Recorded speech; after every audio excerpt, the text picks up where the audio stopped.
एक समय की बात है। एक गांव में एक संतान सुखी परिवार में जन्मी गई थी। यह एक स्त्री की पहली संतान थी और पूरे परिवार की खुशियां छाई हुई थीं। लोग खुश थे कि एक नई मेंबर के साथ उनका परिवार पूरा हो गया है। परंतु जैसे ही वक्त बीतता गया, वे लोगों के सामने एक वाक्य के साथ भयानक सच्चाई का सामना करने के लिए खड़े हो गए। लड़की होना आसान नहीं है। कुछ लोगों का मानना था कि लड़की बोझ होती है, लेकिन जो लोग अच्छे होते हैं, उनके घर में अगर लड़की पैदा होती है तो वह मानते हैं कि लक्ष्मी आई है। सत्य तो यही है। वैसे तो गांव में लड़कों के जन्म को बड़ी खुशी से देखा जाता था, क्योंकि उन्हें जिम्मेदारी और उनके परिवार का आशीर्वाद मिलता था। लड़कियों को देखने के बाद लोगों की खुशियां थोड़ी कम हो जाती थीं और कुछ लोग तो खेद में डूब जाते थे। इसी तरह इस संतान के जन्म के समय भी लोगों का प्रत्याशा उदास था। इस संतान को पालने में खासकर मां को कई समस्याओं का सामना करना पड़ा। उन्हें लोगों की नजरों में स्वीकार्यता प्राप्त करने के लिए अपने परिवार को साबित करने की जरूरत थी। वे चुनौतियों का सामना करने के लिए तैयार नहीं थीं, लेकिन अपने मन में एक बात साफ थी।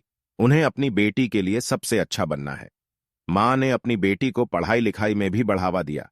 वह उसे समय समय पर गांव से दूर अच्छे शिक्षकों के पास भेजती थीं।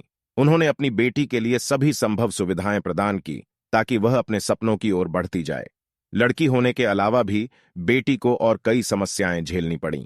समाज में स्त्री को सम्मान देने वाले कम होते थे और उसे दिखाने वाले ज्यादा।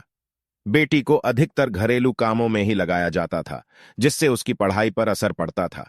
परंतु बेटी और मां ने इन समस्याओं का सामना करते हुए नहीं हारा। वे लड़कियों को सशक्त, समर्थ और आत्मनिर्भर बनाने के लिए काम करते रहे। बेटी ने अपनी पढ़ाई पूरी की और उसे बड़ी उच्चतम शिक्षा भी प्राप्त हुई। उसने खुद को साबित किया और समाज में अपनी पहचान बनाई। उसने कई क्षेत्रों में उच्च स्तरीय काम किए और लोगों को दिखाया कि लड़की होना आसान नहीं हो सकता, लेकिन असंभव भी नहीं। यह कहानी सिर्फ एक मां और बेटी की ही नहीं है, बल्कि हर लड़की की कहानी है, जो सामाजिक स्टिग्मा, प्रतिबंधनों और समस्याओं के बावजूद अपने सपनों को पूरा करने के लिए संघर्ष करती है।